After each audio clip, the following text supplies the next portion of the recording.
Did Jesus die?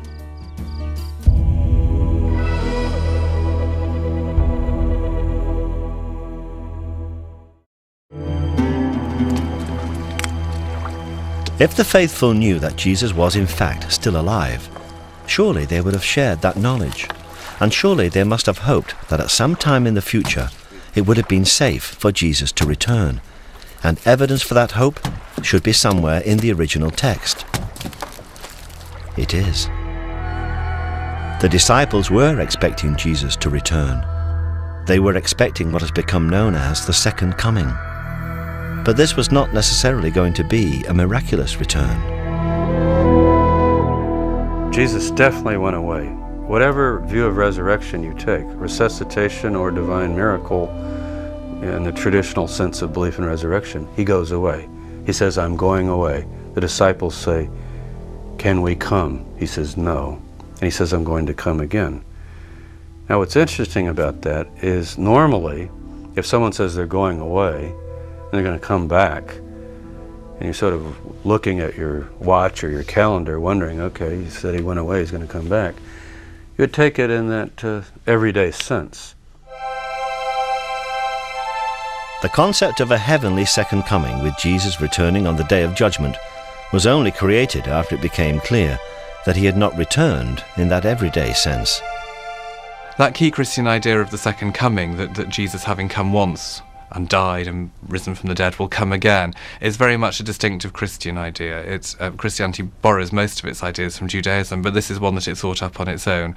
If you look at the Messiah tradition in Judaism, and obviously when Jesus was around, the Jews were expecting their own Messiah. They were expecting him to come and sort everything out, and that would be an end to it. They weren't expecting him to come, half sort things out, die, go off somewhere, and then come back a bit later on. This is really, the second coming is one of the distinctive Christian ideas.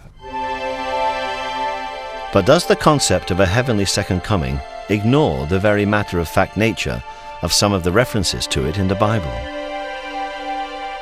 A lot of those references to Jesus coming back might in fact be taken more in an everyday sense of someone going away to accomplish a certain mission and then planning to return when that mission was accomplished. But if Jesus did leave Palestine, France still doesn't seem a likely destination. It was, after all, a Roman colony. Some claim that if Jesus did survive the crucifixion, his first priority would be to escape from the jurisdiction of the Roman Empire.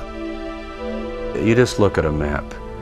Palestine is on the far eastern border of the Roman Empire. If you go west, you're going right into the heart of Roman territory, where we have our 15 legions stationed around the world. If you go east, you're crossing over into Parthia, and you're going towards Persia eventually, and India and Afghanistan, that direction.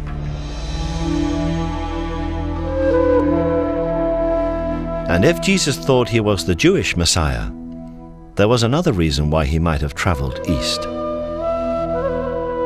People forget that the Messiah's got to do essentially two things. Everyone remembers he's got to bring world peace and justice and defeat evil.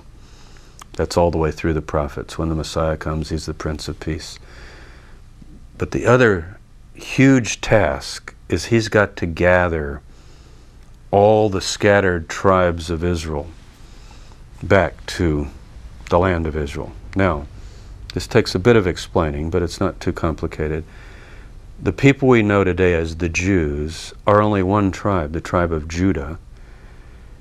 And we have in the Hebrew Bible the story of 10 of the tribes being taken away to the east, to the northeast, by the Assyrians in the 8th century BC.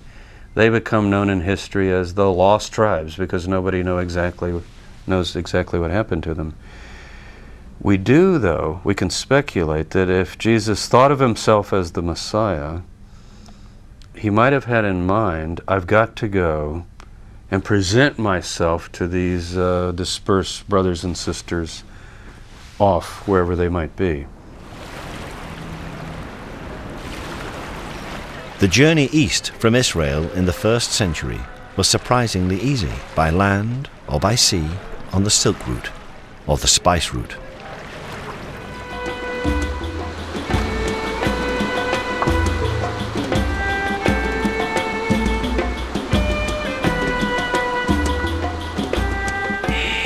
But if Jesus travelled or returned to the east, surely there would be legends, like those in the south of France, to support the idea. And of course, there are such traditions. In fact, the people here in Kashmir call their tribe Ben-e Israel and claim to be descendants of the lost tribes. And here there are stories that in the 1st century, Isa, known locally as Yusasaf, meaning leader of the healed, returned to Kashmir in his 30s.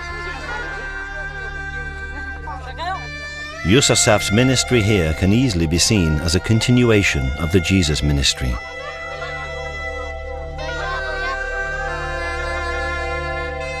In a local temple called the Temple of Solomon, there used to be an inscription which told of Yusasaf's claim, made about 50 AD, to be Jesus, the prophet from Israel.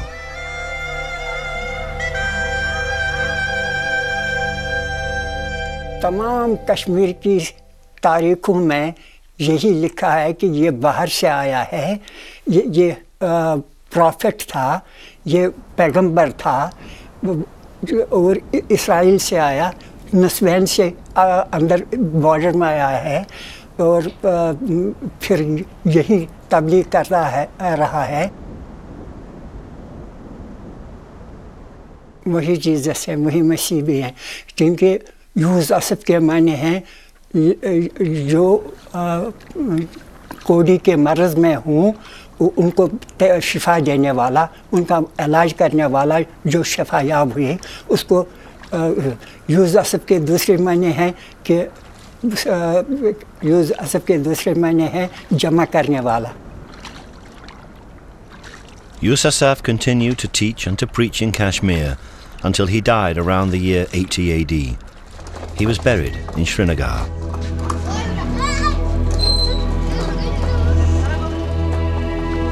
And this rather modest building is, they say, his tomb. The first shrine erected around the site was built in 112 AD. In fact, it is now a shared gravesite.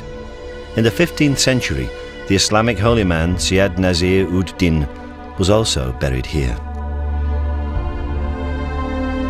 Although both the gravestones under the cloth point north-south in the Islamic tradition, the body of Yusasaf is buried beneath in a grave dug east-west in the Jewish tradition.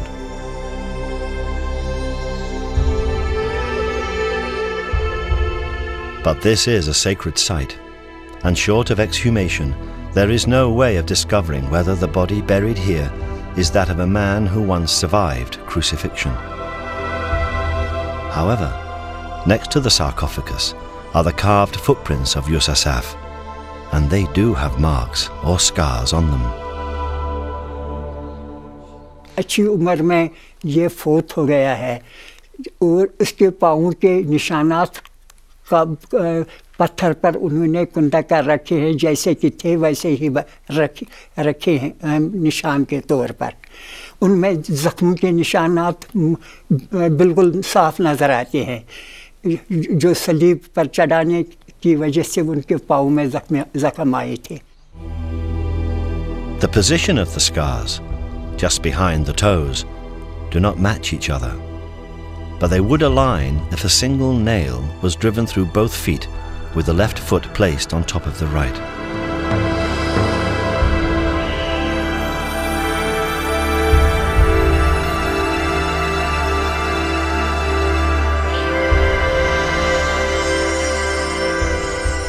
There are many who believe this to be the tomb of Jesus. If this is the tomb of Jesus, then he spent most of his life in the mountain kingdom of Kashmir. He did not die on the cross. There was no resurrection. He did not ascend into heaven, and he does not sit at the right hand of God. For many Christians, this would be the end of Christianity as we know it.